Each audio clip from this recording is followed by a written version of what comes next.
का जो ये जलसा है, ये सुप्रीम कोर्ट के फैसले की, सुप्रीम कोर्ट की तौहीन है। ये इंतहाई गैर आईनी, गैर कानूनी होने के साथ साथ गैर इखलाकी, गैर जमहूरी हरकत है। नवाज को वो इंशाल्लाह इसके पास कितने बड़े मसाइल हैं, आप सोचें कि मुझे इसने कितने पैसे ऑफर किए होंगे कि मैं आराम से चुप कर 10 अरब रुपया। इमरान को किसी ने ये ऑफर किया है 10 अरब का, मैं समझता हूँ इसकी मुकम्मल तहकीकात होनी चाहिए। इमरान खान को भी इस चीज़ को साबित करना पड़ेगा। इमरान खान साहब के 10 अरब रुपए की उनको पेशकश की गई। उस शख्स का नाम बताया जाए जिसने 10 अरब रुपए की इमरान खान को पेशकश की। इमरान खान को हम कोर्ट ऑफ लॉ में लेकर जाएंगे, जिस पर उनके खिलाफ हम डेफेमेशन की केस दायर करेंगे। अस्सलाम वालेकुम। दूसरा रुख के साथ मैं हूं सैयद समर अब्बास। नाज़रीन, गुज़िश्ता हफ्ते पनामा केस का फैसला आने के बाद अपोजिशन की जानिब से वज़ीर-ए-आज़म के इस्तीफ़े के मुतालबे की बाज़गश्त अभी थमी ना थी कि इमरान खान साहब ने वज़ीर-ए-आज़म की जानिब से 10 अरब की ऑफ़र का इल्ज़ाम लगा दिया कि वो पनामा केस पर खामोशी इख्तियार करें। इस इल्ज़ाम के बाद पाकिस्तानी सियासत में एक भोन चाल सा आ गया है। वो इमरान खान जो कि अब तक वज़ीर-ए-आज़म से मनी ट्रेल का मुतालबा करते रहे हैं और उन्हें जवाबदेह ठहराते रहे हैं, अब वो खुद जवाबदेह हैं और अब उन्हें उस शख्स का उनसे नाम पूछा जा रहा है जिसने मुबैना तौर पर इमरान खान साहब को तक ऑफर पहुंचाई 10 अरब की। इसी सियासी गर्मा गर्मी के तनाजुर में आज पाकिस्तान तहरीक इंसाफ वज़ीर-ए-आज़म के इस्तीफे के लिए गो नवाज गो मुहिम के सिलसिले में अपना पहला जलसा इस्लामाबाद में मुनक्किद कर रही है। देखना यह है कि पाकिस्तान तहरीक इंसाफ जलसों और रैलियों के जरिए वज़ीर-ए-आज़म को दबाव में लाने में कामयाब हो जाएगी।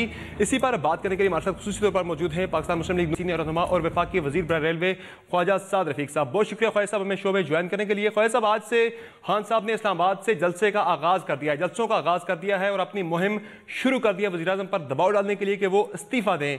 इससे कितनी परेशान है आपकी हुकूमत? बिस्मिल्लाहिर्रहमानिर्रहीम।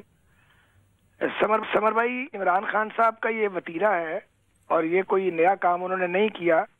तो शुरू में जब वो ऐसी बातें करते थे तो उन पे गौर भी किया जाता था कि इसका क्या तदारक किया जाए, लेकिन तजर्बे ने साबित किया है कि वो अपने पाँव पे कुल्हाड़ी चलाने के माहिर हैं। तो उन्हें जलसे करने दें। अगर वो समझते हैं कि गाली दे के और इल्ज़ाम लगा के वो 2018 के इलेक्शन में जाना चाहते हैं तो उनकी मर्जी, हम काम करते रहेंगे, ये गालियां निकालते रहें तो लगे रहे। ख्वाजा साहब, सिचुएशन अब पहले से थोड़ी सी मुख्तलिफ है। पहले जब पाकिस्तान तहरीक इंसाफ जलसे करती थी, 126 दिन का धरना भी हुआ, उस वक्त Pakistan peoples party bail out करने के लिए आपके साथ पार्लियामेंट में आई थी, लेकिन अब पीपल्स पार्टी ने भी जलसों का और आपके खिलाफ धरनों का एहतजाजी मुहिम का ऐलान कर दिया है। अब सिचुएशन थोड़ी सी पहले से मुख्तलिफ है, तो इसको कैसे कन्फ्रंट करेंगे आप? इसको ऐसे करेंगे कि पीपल्स पार्टी जो है वो जलसे जरूर करेगी, लेकिन पीपल्स पार्टी को मालूम है कि खतरे की लाइन कौन सी है, उस पर पाँव कभी नहीं रखेगी, क्योंकि एक तजर्बाकार जमात है। बाकी इलेक्शन लड़ना है साल बाद सब ने। तो चूंकि इमरान साहब जो है वो ये दावेदार हैं कि वही अपोजिशन है, पीपल्स पार्टी का दावा है कि हम अपोजिशन है मरकज में, वैसे तो सूबों में ये हुक्मरान है अपने अपने सूबों के। तो ये इमरान का और आसिफ जरदारी का मुकाबला है, कौन ज्यादा बुलंद बोलता है, कौन ज्यादा उछालता है, हमारे खिलाफ धूल उड़ाता है और उसमें से अपना काम बनाता है। इसलिए इनका मुकाबला है, हम इनको रोक तो नहीं सकते एक दूसरे का मुकाबला करने से। ख्वाजा साहब, आते हैं उस अहम मामले की जानिब के जिसने एक भोंचाल सा क्रिएट कर दिया पाकिस्तानी सियासत में, जिस तरह खान साहब ने जो इल्ज़ाम लगाया है मियां नवाज शरीफ साहब पे कि उन्होंने पनामा केस पर खामोशी इख्तियार करने के लिए 10 अरब की ऑफर की। जिस तरह से गुज़िश्ता रोज़ मुशावरत हुई वज़ीर-ए-आज़म हाउस में और वज़ीर-ए-आज़म ने यह फैसला किया कि वो खान साहब के खिलाफ हट जाने का नोटिस भेजेंगे उन्हें, तो खान साहब जिस तरह वज़ीर-ए-आज़म से मनी ट्रेल का मुतालबा करते हुए अवामी अदालत में भी गए और कानूनी अदालत में भी गए, हर फोरम पर गए, तो आप क्या हर जाने और तौहीन अदालत के केस पर ही इक्तफा करेंगे या फिर आप भी आखिरी हद तक जाएंगे खान साहब से उस शख्स का नाम पूछने के लिए? समर भाई, बात यह है कि बिल्ली को छिछड़ों के ख्वाब। इमरान खान साहब को कभी वजारत उज़्मा का ख्वाब आ जाता है, कभी 10 अरब रुपए का ख्वाब आ जाता है। ये उनकी वो ख्वाहिशें हैं जो ना तमाम ख्वाहिशें हैं जो वो चाहते थे कि हो उनके पास। अब बात यह है कि अदालत में तो जाना और डेफेमेशन के कवानीन कितने मजबूत हैं वो तो यकीनन जमात फैसला करेगी और उनको हो सकता है डेफेमेशन का नोटिस भी जाए। लेकिन हम इमरान खान की अब जान छोड़ने वाले नहीं है इस मामले में, और हम उन्हें जगह जगह रोकेंगे और टोकेंगे और पूछेंगे कि 10 अरब रुपए की पेशकश किस आदमी ने की थी, कब की थी, किस जगह पे की थी। क्योंकि झूठ बोलने की भी कोई हद होती है। ये शख्स समझता है कि ये झूठ बोलता जाएगा, छोड़ता जाएगा लंबी लंबी, और लोगों को इमोशनल करता जाएगा और हमें साबित करेगा कि हम बहुत बड़े कोई करप्ट हैं। हालांकि ये इंटेलेक्चुअली डिसऑनेस्ट आदमी है और मॉरल करप्शन में पूरी तरह मुलव्वस है ये शख्स। कौन सा गंदा काम ये नहीं करता। तो इसलिए इसके झूठ को हम पकड़ेंगे, इसका पीछा करेंगे। ये जितना पवित्र है सारी कौम जानती है और हम तो बहुत जानते हैं इसको। हम नहीं चाहते थे इस टोन में बात करें, लेकिन इमरान खान साहब इस बात का हकदार नहीं है कि उसकी इज्जत की जाए, क्योंकि उसने एक एक आदमी की, जज थे, अदारे थे, पॉलिटिशियन थे, पार्लियामेंट की पार्टी से किसकी इज्जत नहीं उछाली, खुद अपनी धेले की इज्जत नहीं है इस शख्स।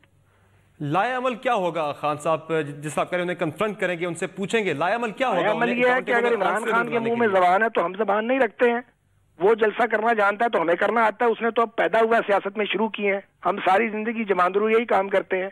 तो मीडिया हो या अवामी फोरम हो या पार्लियामान हो, जहां जाएगा उसका पीछा करेगा ये सवाल कि 10 अरब की ऑफर किसने दी थी, 10 अरब रुपए की ऑफर क्यों दी गई थी, कब दी गई थी, तारीख बताओ, जगह बताओ। तो ये 35 पैंचर की तरह भागेगा। जब पहले 35 पैंचर पे कहता था कि जी 35 पैंचर, और एक दिन कहने लगा सियासी बयान है। तो जो शख्स ऑलरेडी अपने बयान दे के मुकर गया हो वो फिर मुकरेगा या एक्सपोज हो जाएगा। खान साहब दबाव में है कौन है? खान साहब कहते हैं कि वो वजीर आजम को दबाव में ले आए हैं। आप कह रहे हैं कि खान साहब दबाव में होंगे, तो दबाव में असल में है कौन है? वजीर आजम है या खान साहब है? देखिए गुजारिश ये है, हमारे पास तो 1 साल है, 4 साल हमने अल्हम्दुलिल्लाह गुजार लिए इनकी साजिशों और इनके अड़ंगों के बावजूद। 5वां साल भी इंशाल्लाह हमने गुजारना है, ये हमारे मुखालफिन को भी पता है। अब ये इलेक्शन कैंपेन में गए हैं, लेकिन ये डर्टी एक पॉलिटिक्स कर रहे हैं, गंदी सियासत, धूल उड़ाने की। तो ये हमने अपना काम भी पूरा करना है, मगर अब इनको भी तरकी जवाब मिलेगा। KPK के अंदर भी हमने काम शुरू किया, पॉलिटिकल काम, और वो जो सिंध है उसमें भी सियासी काम शुरू किया। सो अपनी अपनी तकलीफें हैं, लोगों को अपने अपने उनके मसाइल हैं, वो उठ रही हैं। तो इमरान को भी लगा रहने दें और साथ आसिफ जरदारी साहब भी लगे रहें। कभी ये इकट्ठे होंगे, कभी ये झूठियों में दाल बांटेंगे एक दूसरे की। आप देखेंगे सुबह इत्तेहाद किया करेंगे, शाम को एक दूसरे को गालियां निकाला करेंगे। इसी तरह इलेक्शन आ जाएगा। तो हम काम करके अपने प्रोजेक्ट्स को पूरा करेंगे और हम काम की बुनियाद पे और ये गालियों की बुनियाद पे आएंगे 2018 में। आपने कहा जिस तरह तुर्की उन्हें जवाब देंगे आप, वो भी जलसे कर रहे हैं, आपके भी जलसे चल रहे हैं KPK के अंदर। तो एक तरफ अपोजिशन कह रही है हम वज़ीर आज़म से इस्तीफा सूरत में लेके रहेंगे, वज़ीर आज़म साहब का प्रिंसिपल स्टैंड है कि वो इस्तीफा नहीं देंगे। आप भी कह रहे हैं कन्फ्रंट करेंगे, वो भी कह रहे हैं कि हम भी ललकारते रहेंगे। तो हालात जाएंगे किस तरफ पाकिस्तान के? कहीं नहीं जाएंगे, फिक्र ना करें। पाकिस्तान में ये चलता है। पाकिस्तान में जो है वो ये पहली बार नहीं हो रहा। जो इस्तीफा मांगते हैं उनको भी पता है कि इस्तीफा मिलना नहीं है और मुंतखब वज़ीर आज़म इस्तीफा क्यों दें, इनके मुंह को दें। यानी हम मुकदमा जीत के इस्तीफा दे दें और ये मुकदमा हार के हमसे इस्तीफा मांगे, तो बचगाना बातें है ना। बाकी इमरान का ट्रैक रिकॉर्ड ये है कि ये आता है इस्तीफा मांगने और जाते वक्त अपना इस्तीफा पकड़ा जाता है। फाइनली छोटी सी एक बात और आपसे हम वजाहत चाहेंगे कि आज एक ऐसे वक्त में कि जब अपोजिशन वज़ीर आज़म साहब से इस्तीफे का मुतालबा कर रही है, आज वज़ीर आज़म की अपनी काबीना के एक सीनियर वज़ीर ने इस्तीफा दे दिया है और इल्ज़ामात लगाए हैं वज़ीर आज़म के प्रिंसिपल सेक्रेटरी पे अरबों की करप्शन के। तो ये कितना ज़्यादा आपकी क्रेडिबिलिटी को लॉस होगा और क्या किसी नए बहरान का इशारा तो नहीं है? देखिए जी, बात यह है कि रियाज पीरजादा साहब बड़े सीनियर पॉलिटिशियन हैं, हमारे भाई हैं, दोस्त हैं, बड़ा हमारा उनसे ताल्लुक है इज्जत का। उन्हें कुछ गिले शिकवे हैं। जाहिर है जब आदमी को गिला शिकवा होता है तो एक गुस्सा आता है और गुस्से में आदमी बाज़ औक़ात वाफर बात भी करता है। जो बात हसन फवाद साहब के बारे में की गई है, मैं नाम लेके बात करता हूँ। मैं जानता हूँ उनको बरसों से, वो एक निहायत दयानतदार और फर्जशनास शख्स है और मैंने ऐसा ब्यूरोक्रेट मेरिट पे काम करता हुए कम देखा है। बाकी पीरजादा साहब की अपनी शिकायत हैं, उनमें कुछ जायज़ भी होंगी। हम इंशाल्लाह उन्हें मनाएंगे, उनकी बात को सुनेंगे और वो इंशाल्लाह इसी कारवां और काफिले में इंशाल्लाह इज्जत के साथ अपना काम और सफर जारी रखेंगे। आप कॉन्फिडेंट हैं कि वो इस्तीफा वापस ले लेंगे और आपके साथ दोबारा आ जाएंगे? ठीक है, मैंने गुजारिश करनी थी, वो गुजारिश कर। ठीक है, बहुत शुक्रिया ख्वाजा साद रफीक साहब हमें ज्वाइन करने के लिए। नाजरीन, यहाँ एक ब्रेक लेंगे। ब्रेक के बाद हमारे साथ मौजूद होंगे असद उमर साहब, सीनियर रहनुमाई पाकिस्तान तहरीक इंसाफ के, शाजिया मरी साहबा पाकिस्तान पीपल्स पार्टी से, और राना अफजल साहब मुस्लिम लीग नून से ज्वाइन करेंगे। उनसे बात होगी इसी तमाम सूरत हाल पे एक छोटे से ब्रेक के बाद।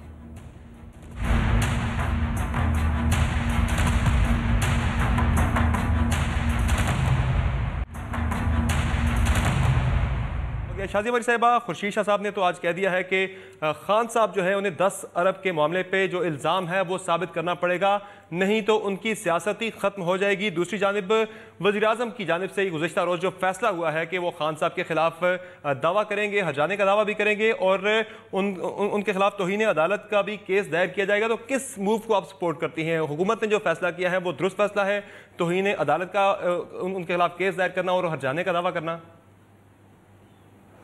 बहुत शुक्रिया जी, आपने जो इंट्रो दिया है वो आपका अपना ओपिनियन हो सकता है और उससे अग्री करना या ना अग्री करना ये यकीनी तौर पर आपके बुलाए हुए हर पार्टिसिपेंट की अपनी एक स्वाबदीद है। और मैं भी आपके ओपिनियन के आखिरी जो आपके अल्फाज या जुमले थे जिसमें पीपल्स पार्टी का आपने जिक्र किया, मैं समझती हूँ ये आपकी राय है, लेकिन हकीकत इस वक्त यह है कि पाकिस्तान पीपल्स पार्टी इस वक्त वो वाहिद सियासी जमहूरी जमात है पाकिस्तान में जो एक सुलझी हुई सोच और अप्रोच के साथ नज़र आ रही है। यहाँ पर पैनामा के हवाले से जब अदालती फैसला सामने आया तो पाकिस्तान पीपल्स पार्टी ही वो जमात थी जिसने कहा कि हम JIT को उसूली तौर पर कबूल नहीं कर सकते हैं, क्योंकि ये वो JIT होगी जिसमें वज़ीर आज़म जो सिटिंग वज़ीर आज़म हैं उनके हवाले से उनके सबॉर्डिनेट्स जो हैं वो इंक्वायरी करेंगे, इन्वेस्टिगेशन करेंगे। और सबसे अहम बात ये थी कि जो फैसला आया उसमें 2 जजेस ने बहुत क्लियरली ये कहा कि ये मुजरिम है और 3 ने इनको मुल्जिम करार दिया।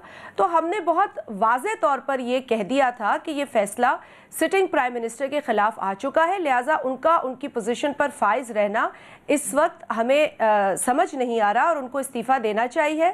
इससे कबल भी सूबे सिंध के चीफ मिनिस्टर ने पिछले बरस अक्टूबर में एक रैली से खिताब करते हुए जो हालात इस वक्त पाकिस्तान के हैं जिसमें लोड शेडिंग उरूज पर है, और अब तो आप जानते हैं कि 20-20 घंटे की लोड शेडिंग पाकिस्तान के कोने कोने से आवाज़ उठ रही है। लोड शेडिंग हो, गैस हो, पानी हो, दीगर मसाइल हो, इस हवाले से हर शख्स बात कर रहा है।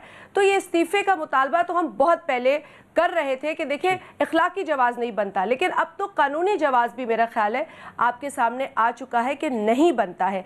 और जहाँ तक सवाल पैदा होता है कि एक पॉलिटिकल पार्टी के लीडर ने 10 अरब का इंकशाफ किया, तो उनकी जमात से ही लोग कह रहे हैं कि उनको इस तरह की बात नहीं करनी चाहिए थी, संजीदगी का मुजाहरा करना चाहिए था। और अगर इतना बड़ा इंकशाफ हो ही गया है तो ये ह्यूमन नेचर है कि आपसे दूसरा सवाल ये होगा कि इतनी बड़ी बात आपसे कही किसने और आपने ये पहले क्यों नहीं बयान की।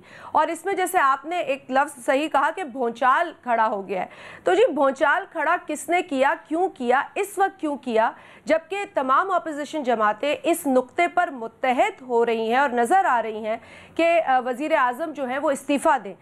अब वो इस्तीफ़ा दें क्योंकि वो जवाब हो चुके हैं। इस इल्ज़ाम के बाद बैकफुट पे चले जाएंगे किसी हद तक? ये मैं नहीं जानती कि उनकी जमात क्या करेगी या वो लीडर खुद क्या फैसला करेंगे। ये तो फैसला उनको इस बात के कहने से पहले करना चाहिए था। अब उनके एडवाइजर्स उनको क्या एडवाइस करेंगे और वो अपने एडवाइजर्स की एडवाइस लेंगे या नहीं लेंगे, ये भी एक सवालिया निशान है। लेकिन एक बात मैं आपसे क्लियरली कह दूं कि देखिए इस्तीफे का मुतालबा पाकिस्तान पीपल्स पार्टी ने किया कानूनी तौर पर, और न सिर्फ पीपल्स पार्टी ने एक सियासी जमात की हैसियत में किया, पाकिस्तान के अंदर वकला जमात, बार एसोसिएशन, सिविल सोसाइटी, तमाम लोग ये देख रहे हैं। बल्कि एक साबिक चीफ जस्टिस जिनसे हमारे इख्तलाफात अपनी जगह है, सिर्फ हमारे नहीं और लोगों के भी हैं, वो तक ये बरमला कह रहे हैं कि अब कोई जवाज नहीं बनता वजीर आजम का अपनी पोजीशन पर फाइज रहने का। तो ये बड़ा क्लियर है। अच्छा, इन्वेस्टिगेशन पर हाइल भी होंगे वजीर आजम की हैसियत में। अगर कोई JIT को सपोर्ट कर रहा है तो उस सूरत में भी ये बात गलत होगी। तो इस वक्त इस्तीफा ही बनता है वजीर आजम का कौम के सामने पेश करना। ठीक है, ठीक है। असद उमर साहब, आज के जलसे में खान साहब गो नवाज गो मुहिम जा रहे थे नवाज शरीफ साहब के इस्तीफे के लिए, लेकिन 10 अरब का सवाल जो खड़ा किया खान साहब ने, कहीं ऐसा तो नहीं कि नवाज शरीफ साहब से मनी ट्रेल का सवाल करने वाले खान साहब अब खुद जो है उन्हें जवाबदेह बनाने वाले खान साहब अब खुद जवाबदेह हो गए हैं और उन्हें भी कोई ट्रेल पेश करनी पड़ेगी? अब तो खुदा का खौफ करो यार, क्या चीज कंपेयर कर रहे हो। एक केस वो है जो आलमी इंकशाफात हुए, उस आलमी इंकशाफात के सूरत में पता ये चला कि वजीर आजम और उसका खानदान जो साल जुटलाता रहा, वो मजबूर हुआ हमारे के अरबों की जायदादें हमारी लंदन में बनी हुई हैं। उसके बाद सुप्रीम कोर्ट के अंदर केस चला, सुप्रीम कोर्ट में केस चलने के बाद वर्डिक्ट आया। वर्डिक्ट के अंदर 5 जजेस ने कहा कि ये जो पैसा है इसका तसल्ली बख्श जवाब नहीं दे सके वजीर आजम के, ये जायदादें उन्होंने किस तरीके से बनाई है, अरबों रुपए की जायदादें बनाई है। 2 जज उससे भी आगे गए, उन्होंने कहा कि ये नस्तादिक है, अमीन है, इनको नाअहल कर दो, घर भेज दो। उसका मुकाबला आप कर रहे हैं कि कहना चाहिए था कि नहीं कहना चाहिए था। यार खुदा का खौफ करो। इसमें जो शख्स लेके आया था उसको मैं भी जानता हूँ, ये हमें पक्का पता है कि ये मैसेज आया था। अब वो मैसेज वाला जो है पैगंबर बाइजी में वो निकलनी शुरू होगी। मैं तो सोशल मीडिया में भी देख रहा था, वो तो नाम भी आना शुरू हो गया। खान साहब भी जानते हैं, तो फिर नाम उसका लेने में क्या हर्ज है? इतना बड़ा पे पॉलिटिकल प्रेशर आ रहा है, तमाम जमातें आपसे डिमांड कर रही हैं आपके, अब आप उसका नाम बताएं। सर मैं ये वही बोल रहा हूँ ना कि जरूर डिमांड करें इमरान खान साहब से कि वो नाम बताएं या नहीं बताएं, उनकी मर्जी है। लेकिन मुझे ये बताओ, पहले तो मैं सवाल पे हैरान हूं कि आप कह रहे हैं अरबों की कौम की दौलत लूटना, झूठ बोलना कौम से, पार्लियामान के अंदर झूठ बोलना, सुप्रीम कोर्ट में अंदर आके झूठ बोलना, जजेस सुप्रीम कोर्ट के 2 future chief justice supreme court के कहते हैं कि इसने झूठ बोला, इसने अमानत में खयानत की, उसको और ये कहना कि यार वो जो लेके आया था उसका नाम अभी तक क्यों नहीं पता, क्या प्लीज फॉर हेवन सेक। हर जाने का दावा कर रहे हैं वज़ीर आज़म साहब आपके खिलाफ, और आज पंजाब हुकूमत ने अनाउंस किया कि वो भी आपके खिलाफ अदालत में जा रहे हैं। आज दोपहर को हम बैठे हुए थे, खान साहब के साथ तकरीर की तैयारी हो रही थी, तो यही पॉइंट आया, इमरान खान ने कहा इससे अच्छी चीज हमारे लिए हो नहीं सकती, जरा करें हर जाने का दावा, उसके बाद जब केस चलेगा तो हम डिस्कस करेंगे कि छांगा मांगा में कौन ब्रीफकेस लेके सियासतदानों को खरीदने गया था, किसने BMW की चाबी भिजवाई थी सिटिंग आर्मी चीफ को जो उसने वापस कर दी, कौन ब्रीफकेस कैश भर के, मतलब है कि अदालत अगर आपसे पूछती है, असद उमर साहब अगर अदालत आपसे पूछती है तो सीक्रेटली क्या आप अदालत को वो नाम बता सकते हैं? सर मैं नाम करने देना, जो 30 साल की सियासत है पैसे की, सुप्रीम कोर्ट के जजों को खरीदने की कोशिश, हाई कोर्ट के जजेस को खरीदने की कोशिश, आर्मी चीफ को खरीदने की कोशिश, ज्यादा बड़ी ये बात बनेगी। नाम का जो है, जैसे मैंने कहा तो सोशल मीडिया में वैसे ही निकल आया है, वो आपको 2 दिन में वैसे ही खबर खत्म हो जाएगी। जी असद उमर साहब हमारे साथ रहिएगा। राना अफजल साहब, जो इल्ज़ाम इमरान खान साहब ने लगाया है नवाज शरीफ साहब पर, इस पे तवील मुशावरत हुई गुज़श्ता रोज़ वज़ीर-ए-आज़म हाउस में और ये फैसला हुआ कि हजाने का दावा किया जाएगा खान साहब के खिलाफ। लेकिन आज हमने देखा कि पंजाब हुकूमत ने भी अनाउंस किया है कि वो भी हजाने का दावा करेंगे और तौहीन अदालत का केस भी करेंगे। तो पंजाब हुकूमत का क्या लेना देना है? नून लीग जो है वो ओवर रिएक्ट नहीं कर रही इस मामले पर? मैं समझता हूँ कि ओवर रिएक्ट नहीं कर रही, क्योंकि उन्होंने मियाँ शहबाज शरीफ का भी नाम लिया था। अब ये डिसाइड करेंगे कि वहाँ से केस होता है या यहाँ से होता है, वो पार्टी एक ही केस करेगी, 2 केस नहीं करेगी। लेकिन मैं इस बात पे हैरान हूँ जो असद उमर साहब बात कर रहे हैं। इमरान साहब बीमार हैं, उनको एक फोबिया हो गया कि पाकिस्तान में पैसा जो है वो शायद रेडियो के ऊपर अवेलेबल है, वो दिन को भी पैसे का ख्वाब देखते हैं और रात को भी पैसे का ख्वाब देखते हैं कि पता नहीं पाकिस्तान में पैसा जो है वो टेबलों के ऊपर पड़ा है और जो मर्जी उसको लूट के ले जाए। यहाँ ये बनाना रिपब्लिक है, यहाँ कोई कानून नहीं है और पैसा क्या जो है उठा के ले जाओ। वो जो फ्लैट थे, इमरान खान ने खुद कहा कि 80 की दहाई में उन्होंने वहाँ पे एहतजाज किया, वो 80 की दहाई में जो उसकी कीमत थी और वो किस्तों पे लिए गए, ये झूठ बोल के आवाम को कहते हैं कि जी अरबों रुपए के हैं, अरबों करोड़ों लूट लिए गए। वो उनके उस जमाने में जब खरीदे गए, वो वजीर आजम जो थे वो क्या थे पाकिस्तान के अंदर। तो ये इनको एक बीमार हैं। आज आप एक नई बात, आज एक नया इंकशाफ कर रहे हैं कि किस्तों पे खरीदे गए थे वो फ्लैट। जी हाँ, इंस्टॉलमेंट्स में दिए गए और बड़े अरसा आपने ख्वाजा आसिफ साहब का जियो टीवी के ऊपर इंटरव्यू सुने, उन्होंने पूरी तफसील दी है। और इमरान खान साहब ये कह चुके हैं कि 80 की दहाई में वो उन फ्लैटों के बाहर एहतजाज कर चुके हैं। तो मतलब ये जो ऐसे बता रहे हैं कि पाकिस्तान जैसे लूटा जा रहा है, जैसे यहाँ फुटपाथों के ऊपर पैसे पड़े हैं और जो मर्जी उठा के लूट के ले जाए, ये सवाए अवाम को बेवकूफ़ बनाने के। और ये यकीन करें, ये 10 अरब के बाद आज आधा पाकिस्तान ये कह रहा है कि ये बीमार हैं और इनको पैसे का फोबिया है। इनको दिन को भी डॉलर नजर आते हैं, रात को भी डॉलर नजर आते हैं कि वो भी डॉलर ले गया, ये भी ले गया, मैं रह गया। यहाँ एक ब्रेक लेते हैं ना, ब्रेक के बाद गुफ्तगू सिलसिला जारी रहेगा। Stay with us.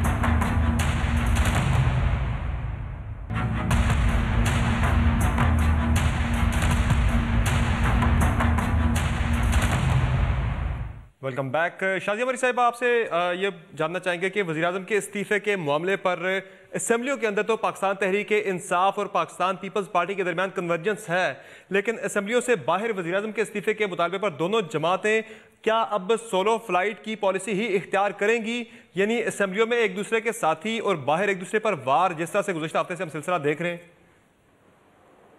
देखिए, आपको ये याद रखना चाहिए कि पाकिस्तान पीपल्स पार्टी और पीटीआई दो मुख्तलिफ जमातें हैं, उनकी 2 मुख्तलिफ प्रोग्राम्स हैं, उनकी 2 मुख्तलिफ आइडियोलॉजीज हैं, मैनिफेस्टोज हैं। तो यकीनन अगर एक इशू के ऊपर उनकी वर्किंग रिलेशनशिप या कोऑर्डिनेशन है, तो इसका मतलब हरगिज ये नहीं है कि जो उनके अपने डिफरेंसेस हैं, चाहे वो आइडियोलॉजिकल हो, नजरियाती हो, प्रोग्राम्स के हवाले से हो और दीगर जो मामला है उनके हवाले से हो, वो तमाम भी मिट जाएंगे। ऐसा नहीं हुआ करता। वर्किंग रिलेशनशिप में ऑपोजिशन जमातें किसी एक इशू पर या 2 इश्यूज पर मिलकर काम करने का तैयार करती हैं। जो कि पाकिस्तान पीपल्स पार्टी, PTI और दीगर अपोजिशन की जमातों ने किया है, पार्लियामेंट के अंदर भी और पार्लियामेंट के बाहर भी। अगर ये मौजू होगा तो हम इकट्ठे नजर आएंगे। अच्छी बात ये होगी कि और भी इश्यूज जो है उस पर हम आएंगी पैदा की जाए, लेकिन याद रखने की जरूरत यह है कि हमारी सोच अलग है। एक्सट्रीमिज्म के हवाले से हम बड़ा एक खुला मौक़िफ़ रखते हैं, बड़ी। लेकिन शाजिया मरीज़ साहब, एक दूसरे को चोर और करप्ट कह के कैसे इकट्ठे हो पाएंगे असेंबलियों से बाहर? देखिए, मैंने आपसे कहा कि हम अपने अपने जाविये से चीजों को देखते हैं। वो जाविये तो एक नहीं होते, वो अपनी सोच रहती है और इसमें यकीनन जो पॉलिटिक्स है पार्टीज की वो चलती रहेगी। लेकिन जो बहुत अहम इशू इस वक्त है, जिनके हाथ में ताकत है वफाकी लेवल पर, जो इस मुल्क के अंदर लोड शेडिंग के खात्मे के दावे करते रहे इलेक्शन से पहले, जो इस मुल्क के अंदर रोजगार देने के दावे करते रहे, इस मुल्क के सूबों में बसने वाली आवाम को बेवकूफ बनाते रहे, आज उन हुक्मरानों के खिलाफ पाकिस्तान पीपल्स पार्टी PTI इकट्ठी है और इस मुद्दे पर, इस इशू पर बिल्कुल इकट्ठी है कि सुप्रीम कोर्ट का जो फैसला आया है इस हवाले से हम ये मानते हैं कि वजीर आजम को इस्तीफा दे देना चाहिए। वजीर आजम का इस्तीफा तो अभी तक आया नहीं है, लेकिन आज एक वफाकी वजीर का इस्तीफा सामने आया है और उन्होंने बड़ा वाज़ेह बयान किया है कि किस तरीके से प्राइम मिनिस्टर हाउस रन करता है। जो इल्जामात उन्होंने लगाए वो संगीन नौयत के इल्जामात है। ये एक वजीर ने नहीं लगाए, पहले भी इन्हीं के अरकान ने पार्लियामेंट के अंदर, असेंबली के अंदर ये इल्जामात लगाए, तकारीर की है, जिसमें वजीर आजम साहब के अपने दामाद शामिल है। तो मैं समझती हूँ कि वक्त आ गया है कि नवाज शरीफ साहब, जो कि पैनामा में अब मुजरिम तकरीबन साबित हो गए, मुलजिम तक तो बहुत क्लियर हो गया है और मुजरिम आधे घंटे कह दिया है, तो वो साबित हो चुके हैं। अब वो अपने भी अकाउंटेबिलिटी के तैयार हो। और आज खुर्शीद शाह साहब ने एक बड़ी दिलचस्प बात की है कि जो शख्स, जो वजीर आजम पैनामा में पैनामा स्कैंडल में जिसका नाम आया हो, वो क्यों किसी और की करप्शन जो है उस पर बात करेगा या इल्जामात का सामना करेगा। आज एक वजीर ने बताया है कि वजीर आजम हाउस से करप्शन हो रही है और उन्होंने जिस प्लेजर का इजहार किया है, मैं नहीं समझती हूँ कि हुकूमत को इसे ईजी लेना चाहिए। और मैं ये भी बताती चलूँ, मैंने ट्वीट भी किया था कि ये वो वाहिद फेडरल मिनिस्टर है जो असेंबली सेशंस में आते हैं, देर तक बैठते हैं, कोई और वफाकी वजीर या काबीना का रुकन हमें नजर नहीं आता है। और जिस तरीके की अहमियत वजीर आजम ने पार्लियामेंट को दी है, वो उनके दीगर वज़रा भी देते हैं, लेकिन राना साहब से जवाब ले लेते हैं। आज वो भी फारिग हो।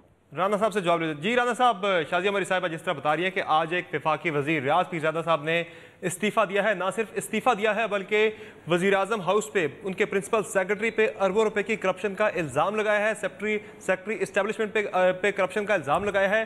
तो ये करप्शन के इल्ज़ामात लगाकर एक वफाकी वजीर का मुस्ताफ़ी हो जाना एक ऐसे तनाजुर में कि जब वज़ीर आज़म पे ऑलरेडी इस्तीफ़े के लिए अपोजिशन जमातें मुतालबा कर रही है, तहरीकें चल रही हैं, कितना बड़ा वज़ीर आज़म को ये डंट पड़ा है आज के इस इस्तीफ़े से? देखें, बेसिकली जो मैंने आज देखा है और उसमें तो ये है कि उनके एक सेक्रेटरी को उनकी मुशावरत के बगैर तब्दील किया गया जिस पे उनका एतमाद था। तो ये एक वर्किंग रिलेशनशिप का प्रॉब्लम है जिसके ऊपर उन्होंने एक उस चीज़ का नोटिस लिया, बुरा मनाया और उन्होंने वज़ीर आज़म से मिलने की कोशिश की। वज़ीर आज़म आज उनका जो शेड्यूल था वो बहुत बिजी था और आज इंशाल्लाह बहुत जल्द उनकी जब मुलाकात हो जाएगी तो ये मामलात रिजॉल्व हो जाएंगे।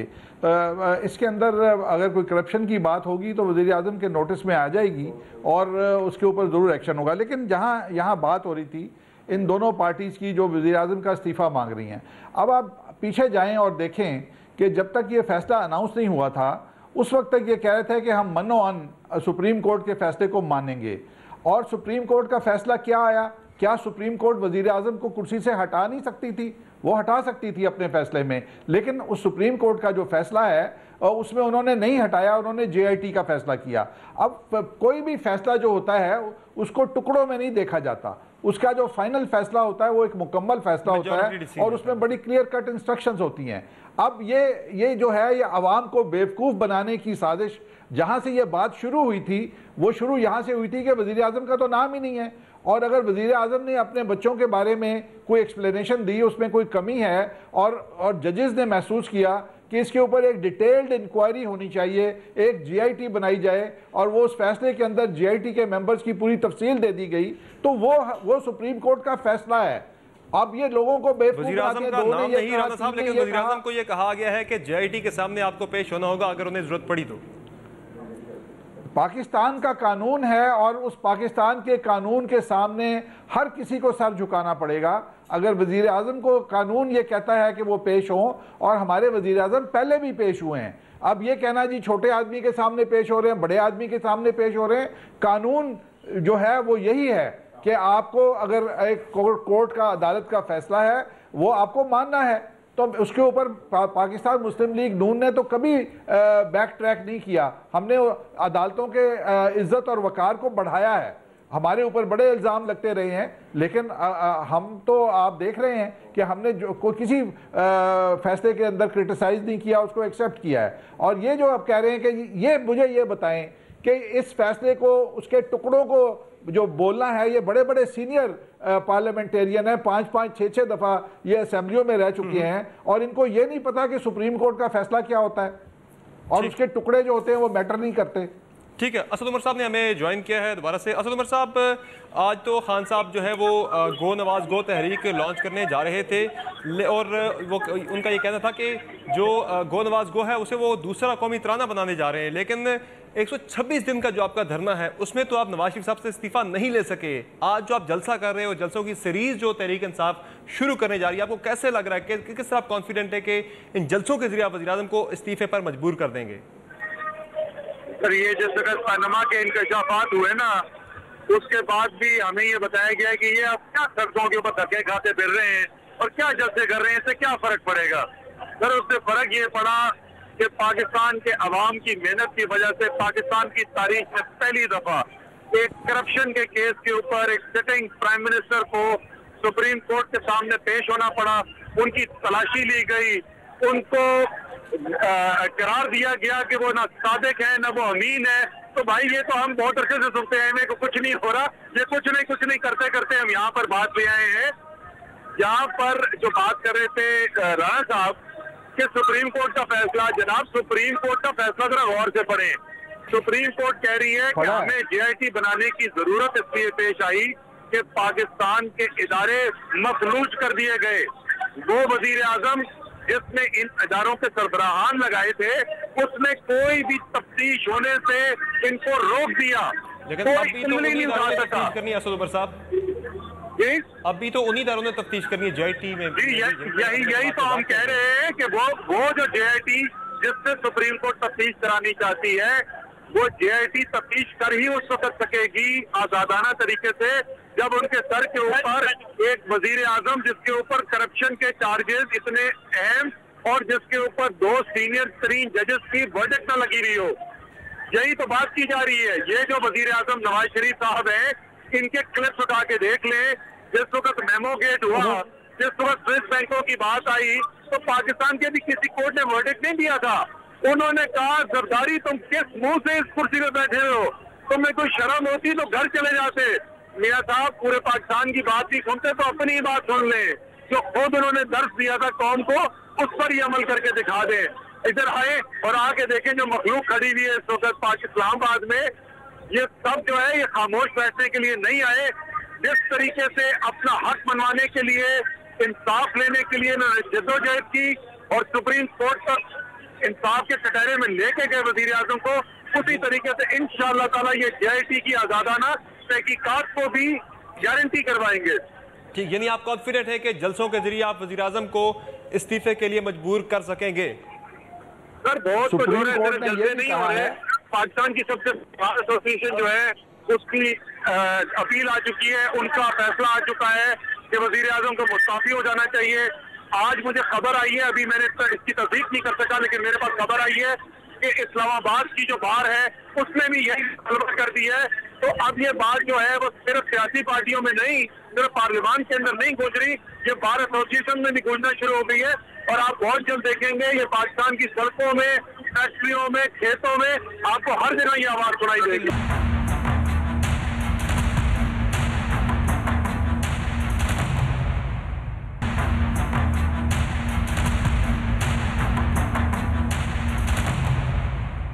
शाजिया मरी साहिबा, अपने तहरीक इंसाफ का लाएमल तो देख लिया, जो अवामी अदालत में वो केस लेके गए, उनका ये कहना है कि इसको मजीद तहरीक जो आज सड़कों पे शुरू की है, आज से जलसों का सिलसिला शुरू किया है, इसको मजीद आगे बढ़ाया जाएगा और स्ट्रीट मूवमेंट जो है अवाम को मजीद मोबिलाइज किया जाएगा। पाकिस्तान पीपल्स पार्टी की पॉलिसी क्या है? अब आइंदा अगर कौमी असम्बली का इजलास होता है तो पार्लियामेंट के अंदर पाकिस्तान पीपल्स पार्टी किससे वज़ीर-ए-आज़म के इस्तीफे के मामले को लेके जाएगी आगे? देखो भाई, एक तो बात मैं राणा साहब की बात सुन रही थी और उन्होंने फरमाया कि पार्लियामेंटेरियंस हैं, इनको फैसला नहीं समझ में आ रहा और फैसले में तो ऐसी कोई बात नहीं है। अगर एक ऑनरेबल जज की जानिब से वज़ीर-ए-आज़म के हवाले से कहा जाए कि उनको डी-नोटिफाई किया जाए, मैं डिस्क्वालीफाई भी नहीं कह रही, उन्होंने कहा कि डी-नोटिफाई कर देना चाहिए, तो मेरा ख्याल है कि ये अल्फाज जो है वो राणा साहब और उनकी जमात के दीगर अराकीन को समझने की, पढ़ने की जरूरत है। मैं मानती हूँ कि उन्होंने फैसला नहीं पढ़ा होगा, क्योंकि अगर इन लोगों ने फैसला पढ़ लिया होता तो ये मिठाइयाँ तकसीम नहीं करते, ये कहीं बैठकर मातम करते। अब चूंकि फैसला, जैसे किसी ने कहा बड़ा अच्छा कि उर्दू में आया, उसके बाद इन्हें समझ में आया, तो अगर तो राणा साहब की बात पर ही मैं चलूँ कि फैसले में JIT का जिक्र है, तो भाई आप क्या JIT बनने पर मिठाई खा रहे थे? JIT तो आप भी मुझे बेहतर समझा सकते हैं कि JIT तो बनती है मुलजिमों की जो अक्यूज होते हैं संगीन इल्जामात के हवाले से, और JIT बनने से पहले एक मरला होता है FIR का। कोर्ट के फैसले के बाद मेरी नजर में तो शायद FIR पहले होनी चाहिए, और ये खुली FIR है। अगर आपने FIR जब किसी थाने में दर्ज नहीं कराई तो ये FIR इस फैसले की शक्ल में मौजूद है। अब FIR कटने पर, JIT बनने पर आप मिठाइयाँ बांट रहे हैं, तो समझने से आखिर तो आप खुद है, आपकी जमात है, और लोगों को बेवकूफ आप बना रहे हैं और आप समझते हैं। आप लोगों को बेवकूफ बना चुके हैं इलेक्शन मुहिम के दौरान। आज भी आप देख रहे हैं मुल्क की हालात क्या है, अंधेरों में मुल्क डूबा हुआ, एक्सपोर्ट हमारी डाउन है, 1200 अरब के करीब नए टैक्सेस पिछले 4 वर्षों में लग चुके हैं, लोगों की कमर टूट चुकी है। और पीपल्स पार्टी के हवाले से जो आपने बात की है, उसमें भी आप देख रहे हैं कि पीपल्स पार्टी ने अपनी अवामी मुहिम का जो आगाज किया है, वज़ीर-ए-आज़म के इस्तीफे का मुतालबा हो, लोड शेडिंग की जो नाजायजी हो रही है हमारे साथ गैस के हवाले से, हम ये कर रहे हैं। कराची में हम मज़ारे कायदे कर चुके हैं, 1 मई को भी हम अपना एक पूरा अवामी जलसा करने जा रहे हैं। इस तरीके के तमाम जो हमारी एक्टिविटीज है वो पीपल्स पार्टी की आपको रोडों पर, सड़कों पर नजर आएगी, और पार्लियामेंट के अंदर भी हम अपना मौक़िफ़ बयान कर चुके हैं। आइंदा आने वाले इजलास में भी हमने रिक्विजिशन को भी सामने रखा हुआ है। हमने मुख्तलिफ जो एडजर्नमेंट मोशंस और मोशंस के जरिए पार्लियामेंट हाउस में जो हमारा लायामल होगा वो भी आपके सामने है और आइंदा भी आपको नजर आएगा। ठीक है, बहुत शुक्रिया तमाम मोअज़्ज़ज़ मेहमान में शो में ज्वाइन करने के लिए। नाज़रीन, आज इमरान खान अपने आइंदा के लायामल का ऐलान करने जा रहे हैं। इस्लामाबाद के जलसे में देखना यह है कि इमरान खान की गो नवाज गो मुहिम का नुक्ता आगाज़ क्या आज इस्लामाबाद का जलसा होगा, और आइंदा का लायामल मजीद इमरान खान साहब क्या देते हैं वज़ीर-ए-आज़म को इस्तीफे के लिए मजबूर करने के सिलसिले में, ये देखना होगा। आने वाले दिन इस सिलसिले में काफ़ी ज़्यादा अहम होंगे, बिलखुसूस आज का जलसा, उसमें इमरान खान क्या ऐलान करते हैं। आज के शो में इतना ही, इजाज़त दीजिए, अल्लाह हाफ़िज़।